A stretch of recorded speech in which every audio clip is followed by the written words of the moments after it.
and get to the lesson then. Okay. This thing's switching back and forth. Windows. All right. Okay.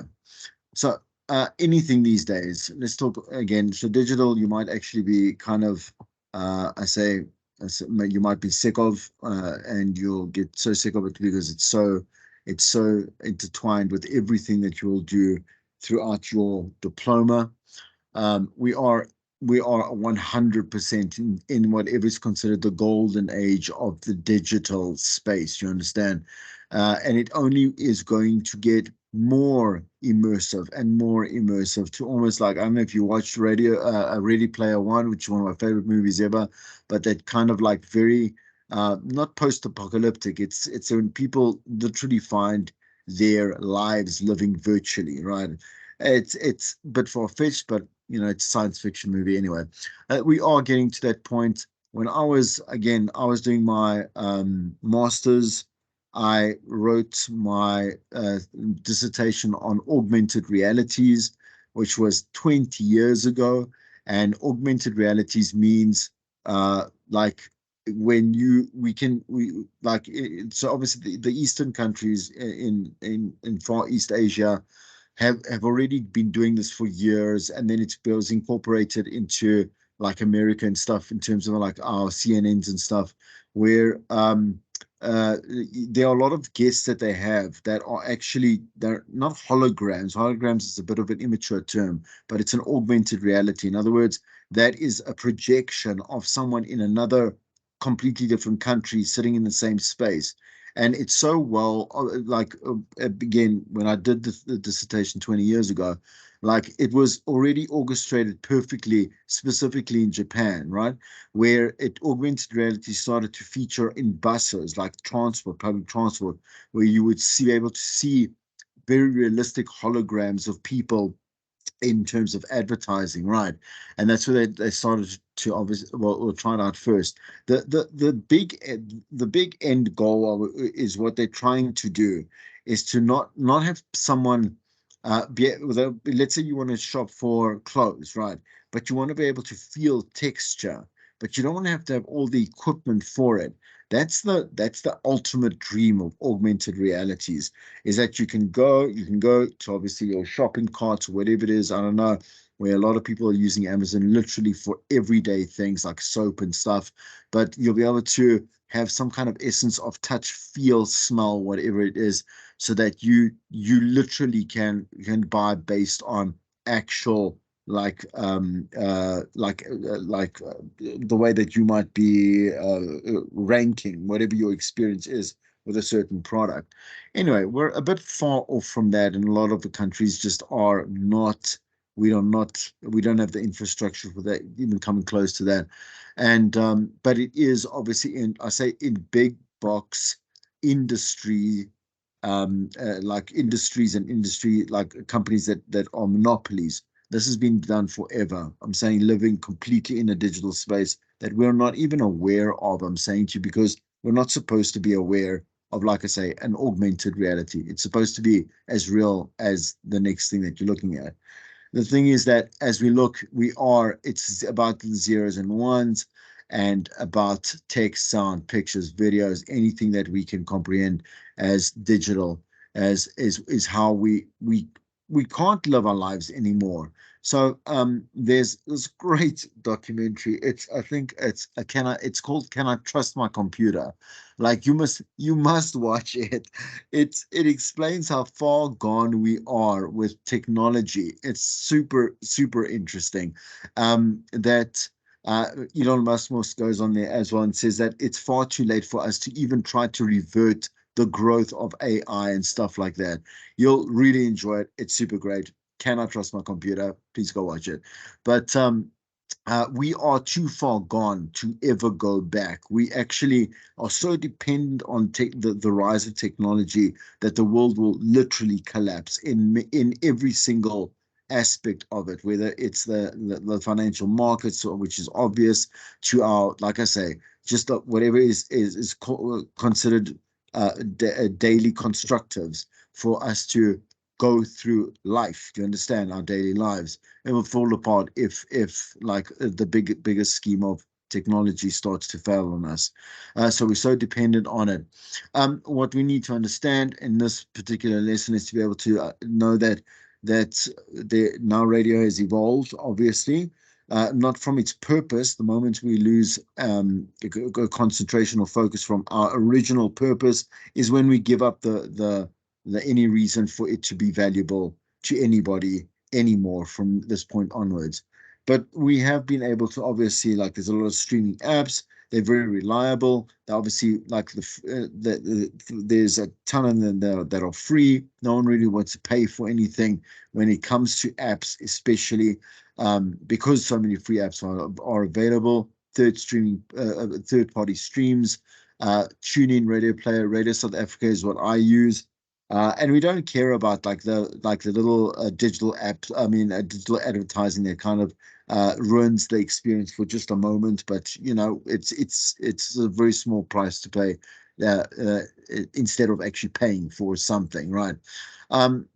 But again, we have we have online radio streaming, which can be found Penguin Radio, Stream Finder, Web Radio, Radio Tower, NPR. I push NPR and iHeartRadio because they are the ones that have conquered this like so long ago. We're talking way over a decade ago. They've already, like, iHeartRadio was streaming 15 years ago, and they went into a recession, and where streaming radio was considered obviously lucrative, and then obviously came back into like obviously as a spotlight and the highlights and the leaders once again, when things started to really focus on being digital. Okay, so just give me a second here. While you're still at that, Chris, Yes. while you're still at that, so can Yeah. I just quickly ask, Yeah. what are the reasons for these radio stations to lose maybe audiences? Do you So maybe have any idea? are you talking about traditional radio, like our terrestrial radios, or our streaming radios? Either or. Let me say rather the traditional radio. How do they lose their audiences? With us, it's very easy because it's very easy to lose the listener, but lose them to another station more likely, or then listen, or lose them to nothing at all, because because there's so few stations. Again, I say commercially, I'm saying, right? And even our PBS stations are not. We don't have that. We don't have plenty. Do you understand? To choose from, because again, the PBS stations are based on which vernacular, like sect you are in. You can't necessarily switch from one to another just because you're sick of the one. You understand? So we're limited for choice here in South Africa.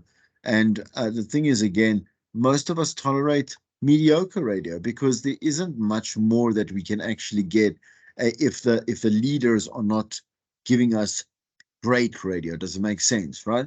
So the thing is that, so we again, because COVID forced us to explore. We had a lot more time. A lot of people lost their jobs. A lot of people were feared, like the fear mongering kept us indoors. Like we had to find stimulation. Do you understand?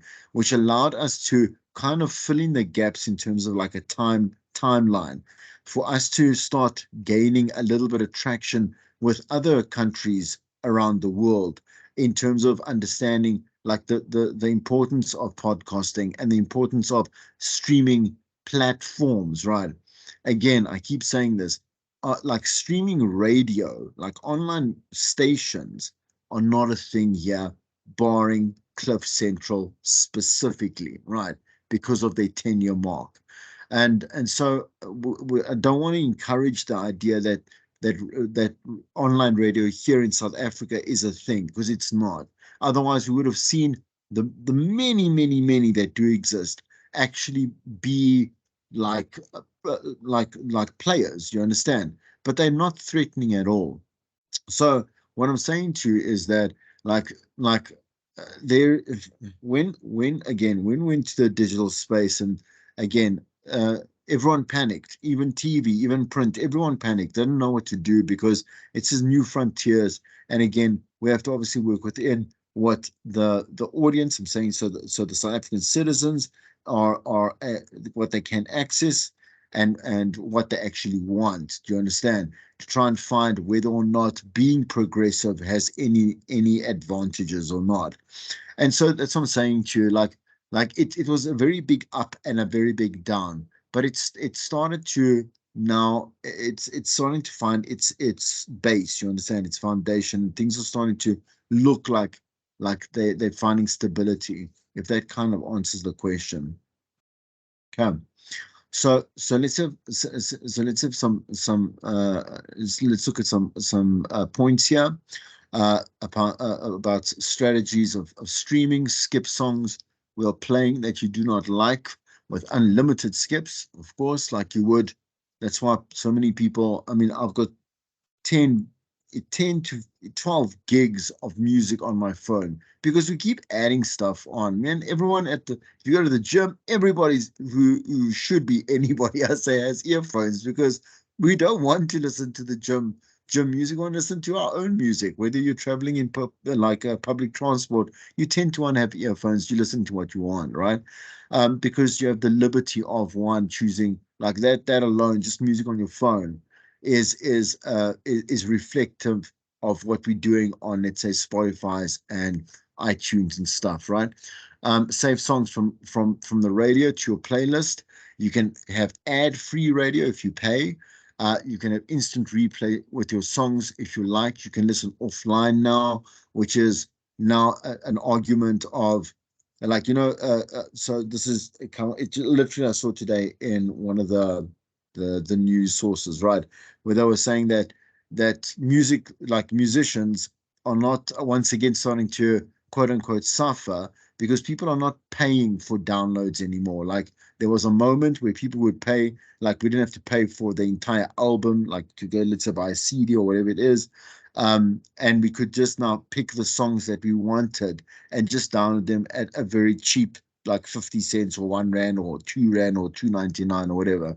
Like because you can find all the music for free anyway on YouTube and just find like an MP4 to MP3 converter online.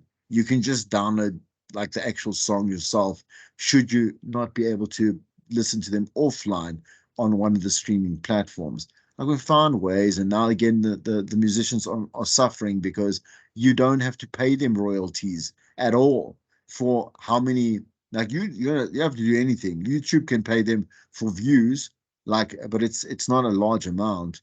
And so we're having a bit of politics once again with that whole thing. People will not pay out of loyalty either. We're way past that. We've just been through something that we might as well have considered a recession with COVID, and people and companies as well. For they're predicting a world recession for the next 2 to 3 years because of the ripple effects, right? The knock-on effects of COVID and obviously infrastructure's restabilizing, right? Anyway, my point is this is why we don't just someone give out 2.99 for a song, right? Anyway, create unlimited playlists. I'm Huh? just laughing at that, Chris. We are killing them. Instead of maybe 70 rand a city, we just pay Yeah, well, 299.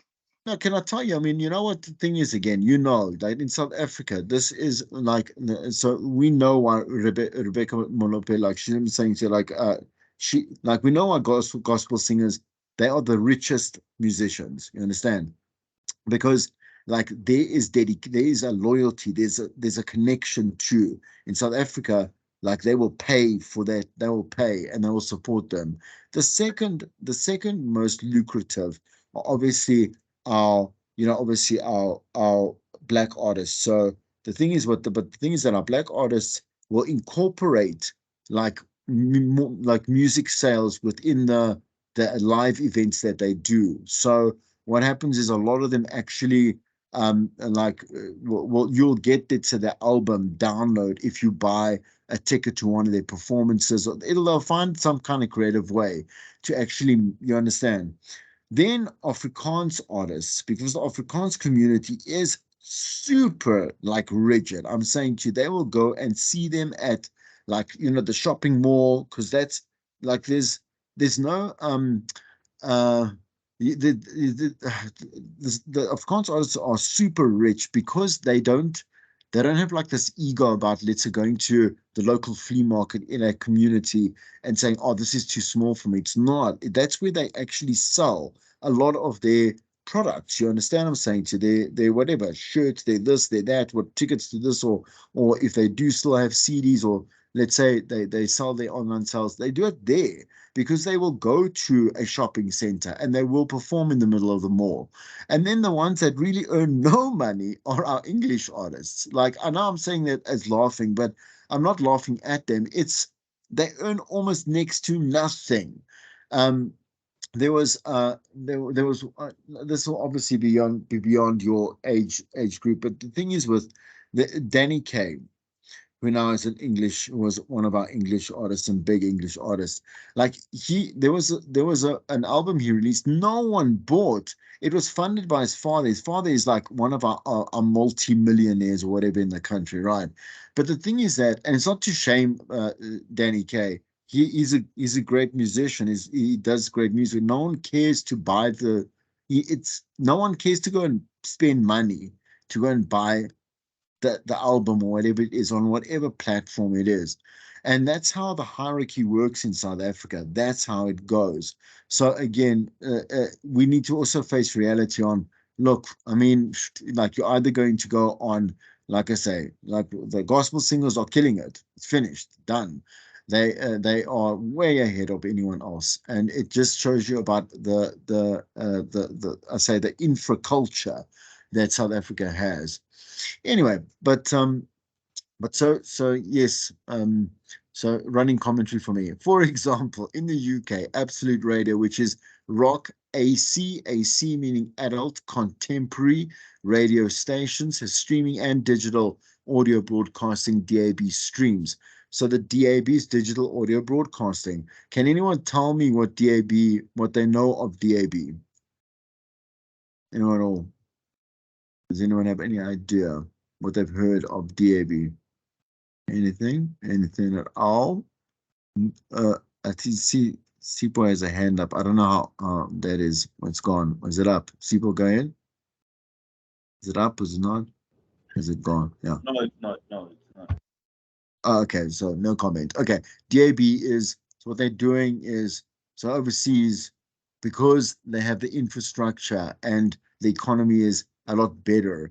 So what they're doing, the whole point is to do away with AM and FM. You understand? To do away with it because DAB will give us crystal clear quality,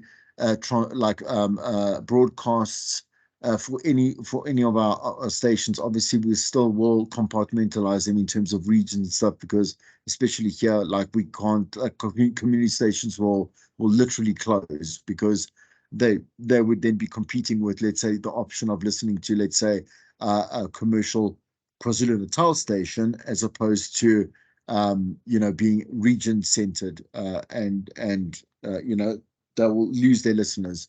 But my point is that DAB is supposed to be our digital move forward, but you need a receiver. And the thing is that unless they provide it to us for free, excuse me, yeah, unless they provide it for free, which they actually have to, then we have to look at, let's say, the cars, because the DAB receivers are supposed to be first in cars, right? Like our cars are not. We predominantly drive old cars. I'm saying the biggest population in South Africa drives a car that is not suited, cannot maintain a DAB, like I say, receiver. And so we have a long way to go in terms of like our upward battle for it. Anyway, doesn't matter. Like that's just to show you that that's what's happening overseas. Like places like Finland have done completely away with AM FM and actually have gone it right. And again, the world is slowly moving towards that. Okay, I'm just going to carry on there. So yeah, this gives the listener ultimate power in tailor making music. So that's part of DAB as well, is that you can start having that, what we're doing on our phones. We can start also kind of really customizing the radio that we want to hear. But when I say that, I'm saying like let's say you had Sorry, to go and sorry, Chris. yes, DAB radio, is it different with an FM? That means digital audio broadcasting. It's a different with FM. Is yes, there any yeah. So yeah? so remember we work on an analog system with AM and FM, right? So that is whereas we will work with a digital then a digital transmission when it goes to DAB, right? The same way we'd get obviously like your DSTVs and basically any like right now. So we have converters now. Like last year they did away with what would be considered the analog version of television, right? The way that television is broadcasted. Last year, March, like it was, and converters have been placed in, like, let's say wherever you live, it's supposed to be have been replaced without any like effort from the public. Do you understand? Because we didn't demand it. Do you understand that they made it a digital? They've now got a converters for where we go from our analog, like let's say in your house, and let's say if you don't have a digital, like I say, a digital connection, uh, they have the converters that are lined up. I'm saying television has made that jump already here in South Africa, but that was an easy jump. You understand? Because we just had to put the converters. You can't do that with radio.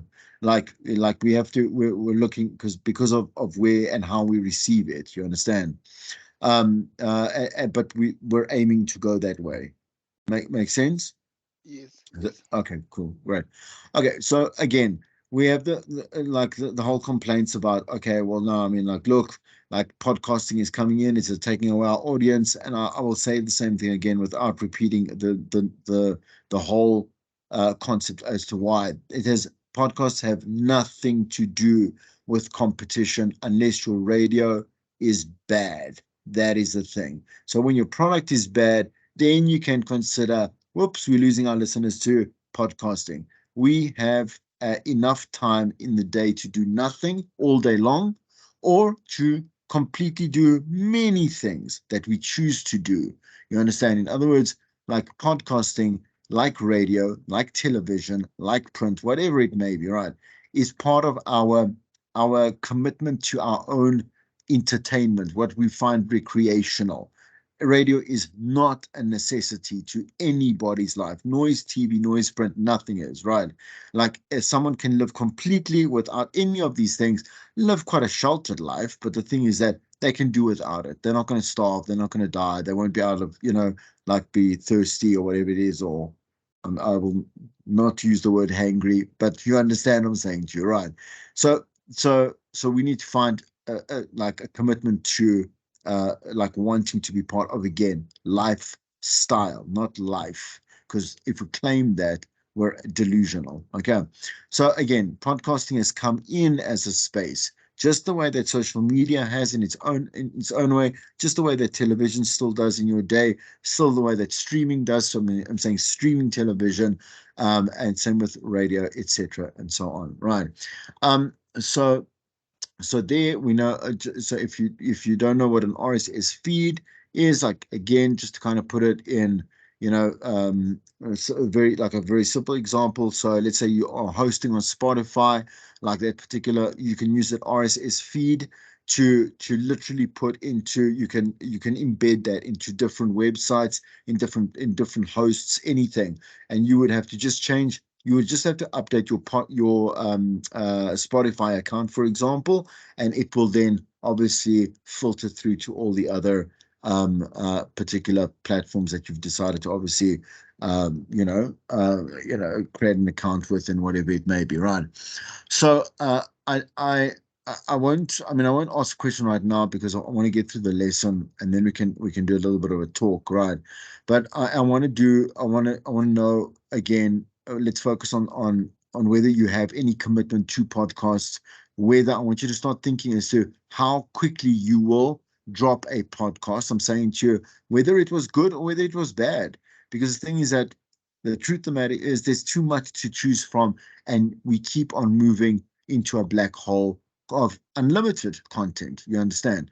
So so knowing this as well, there's a very big difference. I just want to see if I can just move this just a little bit clearer. There we go. Okay. So there's a big difference between people that do their radio shows as podcasts and then podcasts as a format on its own. You understand? So yes, like for example, like the Joe Rogan experience is a podcast, but it is actually a radio show because he does like 3 hour podcasts, right? Which is what basically Howard Stern invented with Sirius XM, XM, right? So Sirius XM in the States is an old platform, and when they started this up for the digital space, I'm saying digital broadcasting, they only got the big actors like to come and host shows. So you would have like your Robert De Niro's coming in and hosting radio shows because they wanted people to understand that this is now where the new, obviously, like there's going to be a new movement towards. So they got all the star quality, and people bought into it, and then started placing really qualified, talented broadcasters to host like a limited amount of shows on Sirius XM till it completely became a monopoly on its own. Right now, if you go there, you'll see it's a mix and match of everything and anything that you can find. But what I'm saying to you, don't confuse, like we say, we can't actually call MacG's podcast a podcast anymore because, excuse me, I do have the water. Because everyone views it now. It's a vodcast. It is people want to watch it, do you understand, and instead of just plainly listen to it. So we have to understand that there's a classification between podcasts and different ones, documentaries, which have been a thing since radio began, but now we're just calling them podcast documentaries. They used to just be radio documentaries that exist and were very well produced. A lot of effort goes into producing a documentary, I'm saying, for radio and as a podcast, because you have to have narratives, you've got to have effects, you've got to have sound bites, you've got to have everything, right? As opposed to just a normal interview podcast, for example, or like a narrative, which is something that you need to script and obviously then practice and obviously have like authentic delivery for, whatever it is. But there are variation of them, and you yourself can obviously understand that like I say, that black hole as you discover more and more of it. Okay, so just the delivery methods for it. The main thing to understand here is about the cost. And I've said to you before that when we stream the stuff, like there are agreements with the service providers to make sure that you are one paying very little for listening to a lot of whatever comes and streams through. But the thing is also it's the construction with of how obviously like it's like that particular service has been programmed and coded to make sure that we get high quality. So we're talking about like what are we at? 144, I think it's 144, 256 like kilobytes per second. You understand? Good quality, like high quality stuff that is programmed and coded down to very little, like a very small bit stream. You understand? So all of that doesn't actually matter unless you have something good to say, right? So whether so when someone tries and they put their chances on streaming you, if they don't like you, they again immediately will stop streaming because it's now becoming an expense, and they'll be like, cool, I can write off whatever 20 cents or 2 rand that I've spent listening to the 7 minutes of this, but I will never go back there again. And the thing is, again, we have so many streaming platforms that you now can start becoming very lost in. I want to follow, I want to follow, I want to follow, and get into the same kind of problem that we have on Twitter. Do you understand? Where you follow too many people and too many, let's say, for example, podcast creators, that you actually land up never listening to the majority of them. You just come on, you listen to what you need to, you get off, you see what time you have in the day or in the week, and you move on and so on. So we've got to be very aware of the way that people consume the podcasting and streaming space, and to understand the tolerance. So if we get angry, oh my word, like we don't have that many plays or whatever it is, there's, trust me, there's another 900,000 podcasts that are feeling the same way, because they don't necessarily have the maybe the backing of a big brand behind them or whatever it may be. Don't worry, just make sure that it's good, and people will appreciate it for what it is, listen, and they'll move on, right? For you particularly as media practitioners, you have to, you have to podcast, you have to create online portfolios of your media skills. So if you're going into filming, best you do some short films like now, because it takes nothing for the effort and for the resources. You don't have to pay to create a short film if you are creative, and you can think of a good script, and you can hire great actors and direct that well, produce it well. Because people create reels now out of nothing, and like silly effects and stuff like that. I'm saying silly as in the way that it's for free and easy to just be creative in the moment, you understand, to make really cool and captivating reels. So you as media practitioners should be able to do a lot more with a lot less. Okay. All right. So once again, just in terms of that whole, with referring to Valerie again, multitask friendly abilities of radio is greatly underutilized as a strength in the world of digital.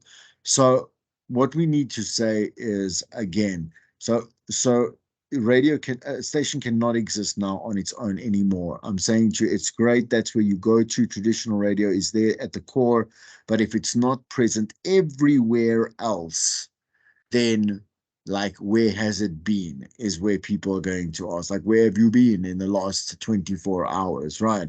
So it doesn't matter what platforms available out there, the station needs to be active, and obviously I'm saying to active and present there, and they've got to be obviously present with purpose, because they are that those are extensions of their reach, and there's obviously the possibilities of bringing in new listenership and so on and so forth, right? In what is a very saturated global environment, right? Media environment. Okay. The success of, okay, so does anyone here have their own website, their own blog, anything that is an extension of your own creativity? I'm just going to pause just for a second here in terms of the class. I see Bash has you've had your hand up. I see some other people are gone. Go ahead. You want to say something? Sorry, I haven't looked at the actual. Yeah. Go ahead. I actually have a blog, but it's private, so I haven't shared the link with anyone. Oh, okay. So, so, was yours? No, I'm confused. Forgive me if I'm again just confusing with the other students I have. Is yours the mental awareness one? No, that's one of my third years. There's not. No, Okay, no. no, Okay. that's not So, me. okay, why haven't you shared it? Why do you feel like you shouldn't? I'm going to come to you simply right now. Why haven't you shared it yet? True. It's very personal, and Okay, yeah, yeah, I become very vulnerable and very honest. So I don't think anyone is ready for the type of content coming okay. from me. Yeah. I mean, okay. So the thing is, I support being experimental within a private space. At some point, you should um you should you should share just a little bit. Do you understand?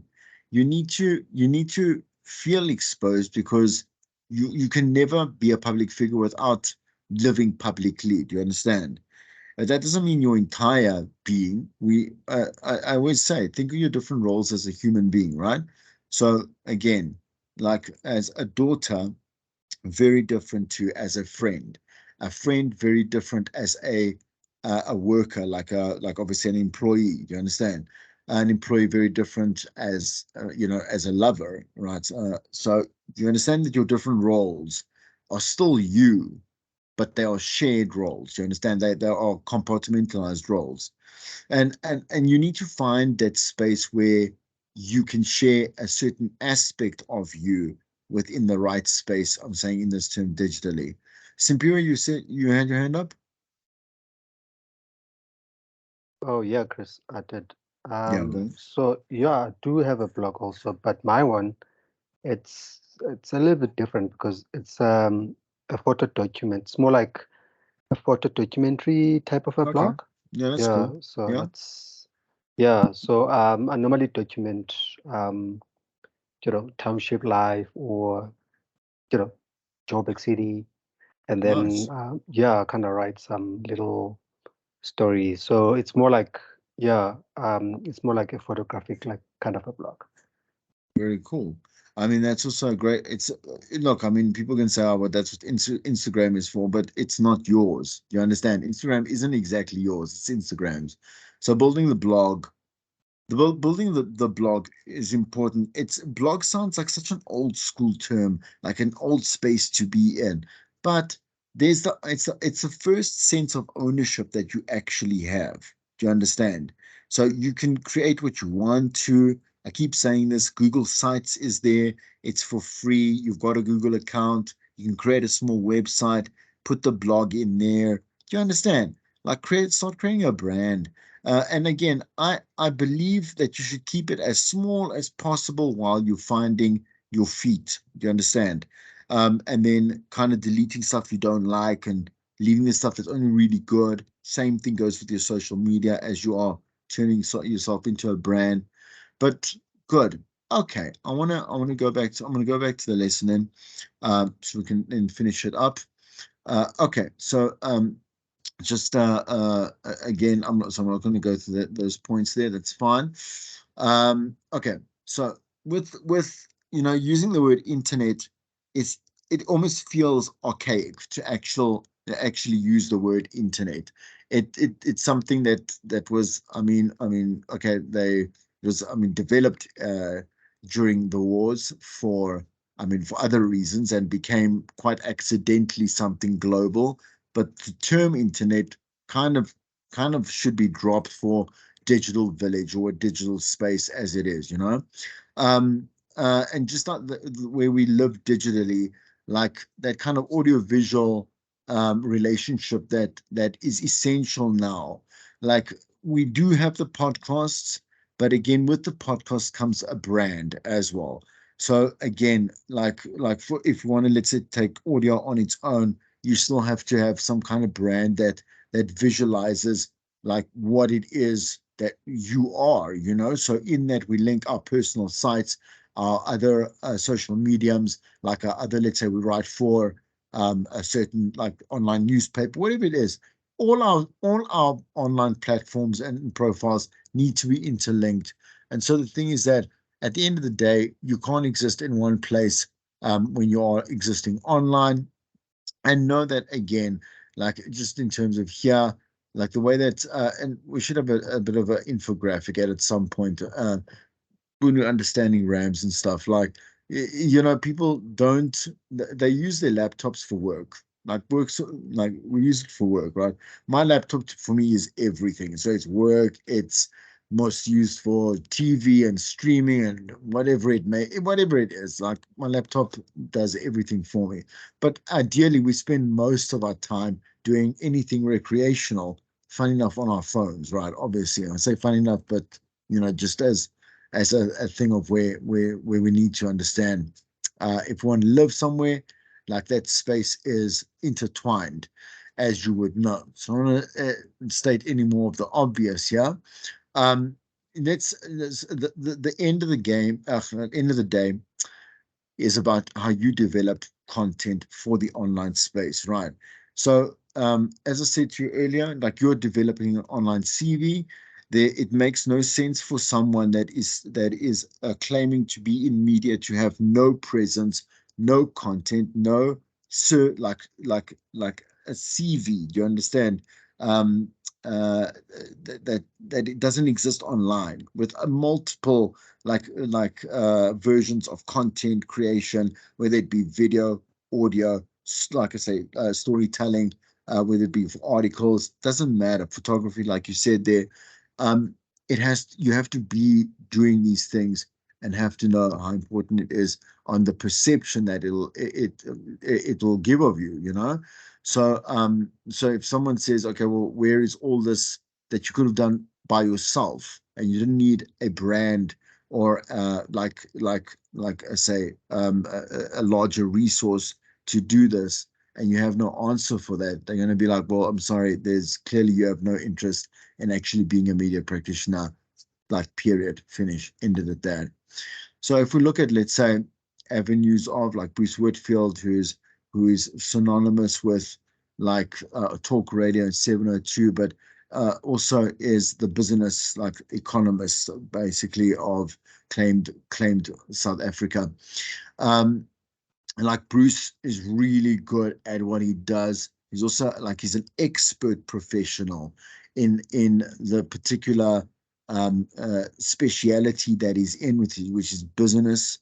um, like it's easy to get behind someone that has a lot of credibility, and that's what you want to build up. And say, well, I need a bigger brand or a brand to build credibility. No, you don't. You just need to build up a good resume of like of a great reflection of what it is that you can do, and then obviously move on with whatever brands you're affiliated with as it is. Okay. A lot of the stuff in this lesson seems to be, like I said, just a little bit repetitive for me. So if I skip a little bit, know that it's just for that. So again, like using on-air radio to promote your online audio. This is what I'm saying to you. Like, let's say if we look at the station must be the center of, where again we were threatened by the income and the influence of the digital space. Like we started trying to feel like we needed to somehow mold the two, like the one couldn't live without the other. And then radio in South Africa, particularly, was a big fat hot mess for a long while we tried to understand what this now newly introduced platform will do and how it'll affect us. Like and as each one was introduced, and slowly they became like basically a dime a dozen, you know, besides our main platforms. There's a ton of social media platforms that are out there.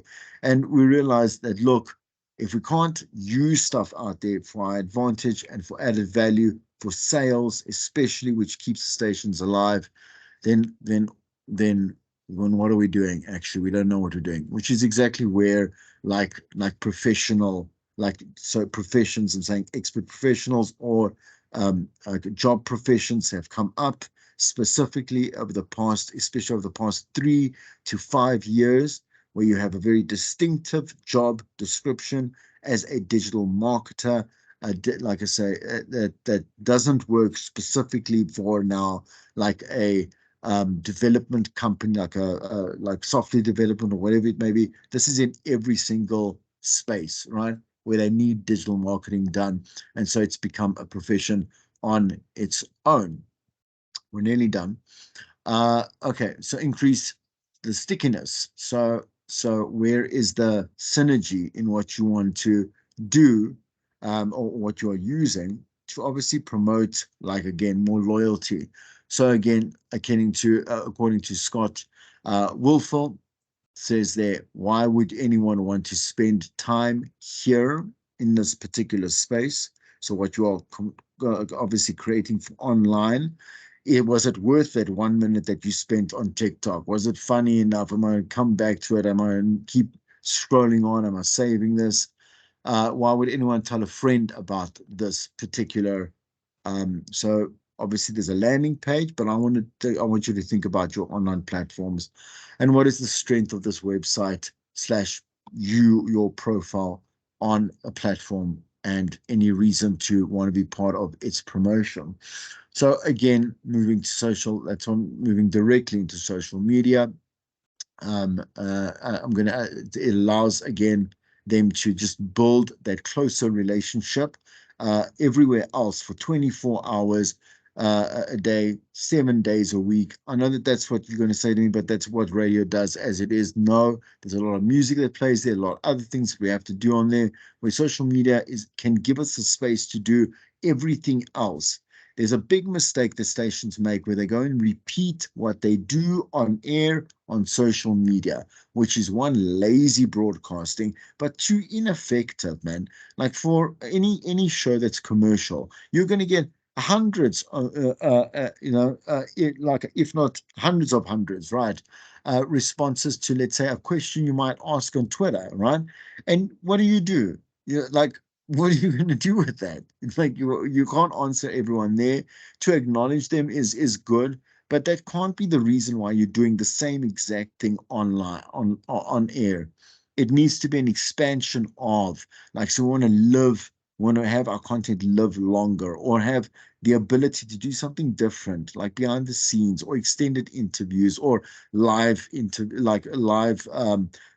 fan chats, things like that.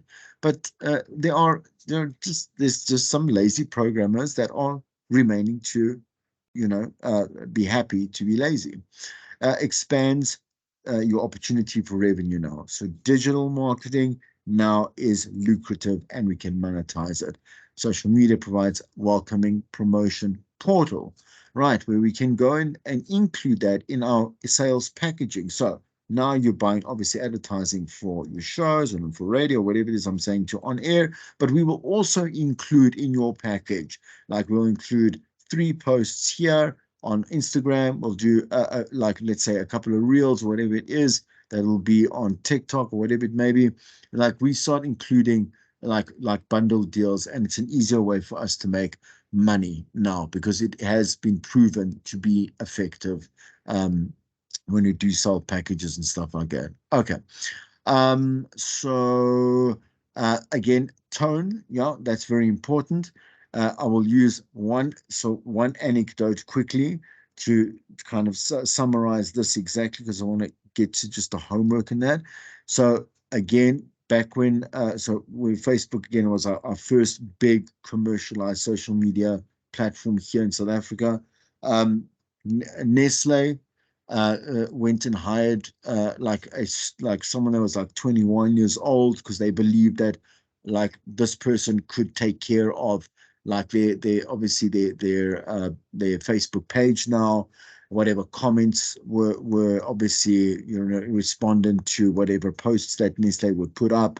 That was all taken care of by this 21-year-old, 22-year-old.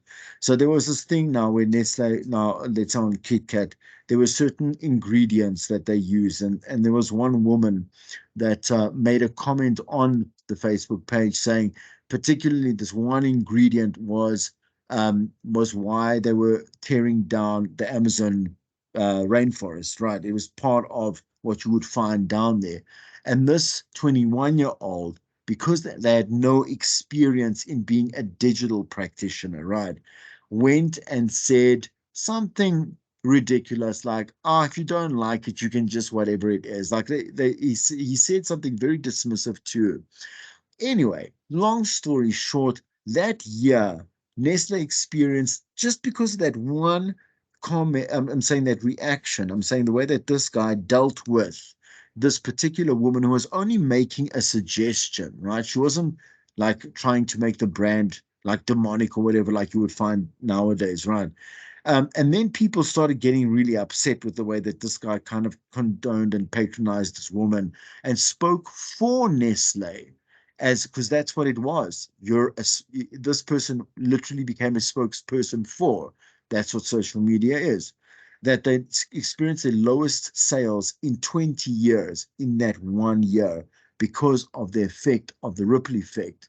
That perception of that one guy that didn't know what he was doing caused this massive revenue catastrophe for Nestle. And so from that alone, everyone started thinking the way that they would, as a business or a product or a service or as an entity, like a sole entity, represent themselves on social media. Okay. All right. So that you can actually read through, because I mean, it's just in terms of like policies and stuff. but uh, really not something that I want to focus on. I'll leave it at that. I want to leave it on a high there. This, please, for homework, okay? Um, define your own words. So it's on 3B in the textbook. That's for you. You will notice that the activities have answers in at the back. So, we can obviously discuss whether or not you understood this or not next week when we start the class, what multi-platform content is, right? Explain the difference between a radio station that uses the internet to disseminate what it does on air and an individual who creates a podcast and posts it online. Provide 2 reasons why using social media is advantageous for a radio station. Okay, let's quickly end off with this. A couple of questions that I have put forward here. First one, let's talk about what you think great content creation is defined as on social media platforms. Okay, I'm going to go back to the class. I see there's a couple of you here. I'm going to just need one example from. So let's go. What has been the latest thing you've seen that you considered great content? And it doesn't matter for what reason. If it was great for you, like tell me the reason. Let's go with Calvin.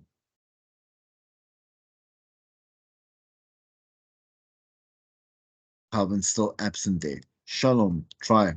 Tell me. So something recently that was great content. Yeah, on social media. Yeah. Sure, because we've been in class most nights after work. I haven't really spent much time on social media. Okay, I'm just Um, thinking. Yeah, so I'm sure what? you've been there in the past year. So you mentioned Bruce Whitfield. So that is something that for a while I was trying to educate myself on finance. And I listened to one not so long ago. And what I like is that he's often compacts the information. For those that don't know what he does, it's like more current affairs on business, Yes. almost like sort of like what stocks to be looking out for and Yeah. sort of businesses that are flourishing. So I find him also, because you just mentioned him earlier, someone that I've learned a lot for over the last couple of months, like pretty much since um, COVID, because I would Okay. often run listening to his podcasts. Okay. So you are okay. So I'm going to say okay. As long as it lives online and you went to go there to go find, let's say the podcast, that's Yes. fine with me. And Okay. one of the Cool. main reasons I want to mention it is because you asked, like, just say him versus Joe Rogan, which I'm a big fan of.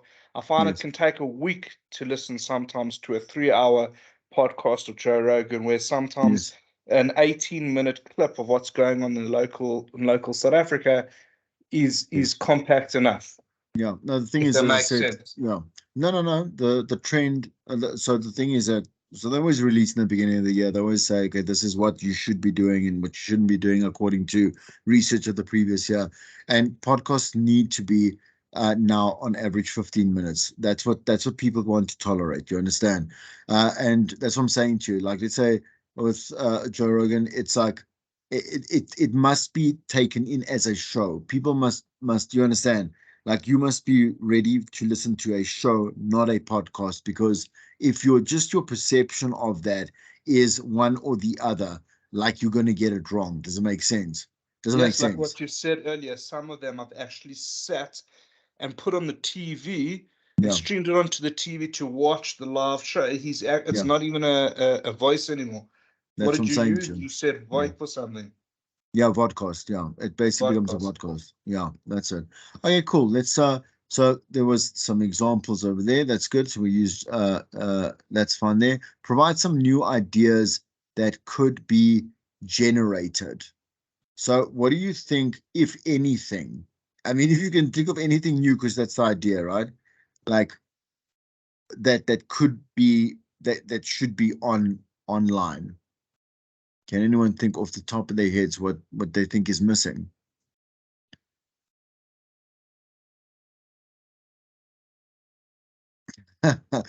Okay, I'm gonna because that's clearly one that I want you to also go think about that. Like, please, like think of what when you try and answer a question, if you can't think of the answer like for the question, think of the opposite of the answer. You'll tend to want to find again. It's not saying to find the other extreme of. So think of that in terms of like, what are there too much? What is there too much of? So we don't need more, like I say, motivational videos. We don't need more fitness videos. We don't need more like like whatever it is, complaining videos or showing us about like what you, I don't know, ate. I don't know. There's so much that we don't want to see any more of. Do you understand? That we can start like icing out what is not needed and then start like inadvertently seeing what is needed. We're nearly done, guys. And then we'll call it a day. Let me just quickly put some period there. Okay. All right, so here we go. So why listen to podcasts, and then give one original idea for that. I'm gonna leave the original idea. I want you to go think about that. I am going to come back with it. Why listen to podcasts? Anyone can answer here. Okay, I'm going to start nitpicking at people again. Okay, I'll go because I Okay, spoke about podcasts earlier. So for sure. me, since COVID, one of the things that I've taken advantage from Spotify purely is to educate myself in certain topics. Yeah, One of them being the South African economy. That's why I listen to the Bruce Whitfield, the Money Show. yeah. I often listen to things on the brain. Dr. Hubert, I don't know if you know about it, but he's Yeah, also hours. They're so long. So I yeah. use Spotify both for music and for educational purposes, Okay, good. specifically podcasting. That's the thing. I mean, we've always had, so the difference is also about, the difference between audiobooks and podcasts, do you understand? So it's about, again, perception. People have forgotten but not forgotten about audiobooks. And like I love a mere audiobook, man. Like, but not fiction, a non-fiction, and it must be factual. Like for me, I can't listen to a story like I know it is nice for other people, but not for me. Like, I must rather watch it. But the point is that audiobooks serve a purpose as well. Like, I mean, they serve. So tell me what to do, how to do it, here are the points, whatever it is. And then podcasts have to be, they have to be conversational. Do you understand? Where an audiobook isn't supposed to be that, unless again it is portraying some kind of drama or whatever it is, some kind of made up story. Um, uh, but uh, but yes, the podcasting space also has allowed us the the endless amount of what we might never have thought we'd be interested in. Maybe I'll take a crime in today, like a crime podcast, or I'll start doing like something on like the ecosystem in South Africa, or understand. I might take in something about nature or whatever it may be. Like there's so much there's so much available that's obviously adults only. You understand? I'm not talking about porn or something. I'm saying to you like there is a lot of explicit, controversial podcasts that are out there. People can listen to whatever they want to, and again, having said that, and I'll end with this, knowing that we do not say that all of that is great quality. Okay, if there aren't any are there any questions before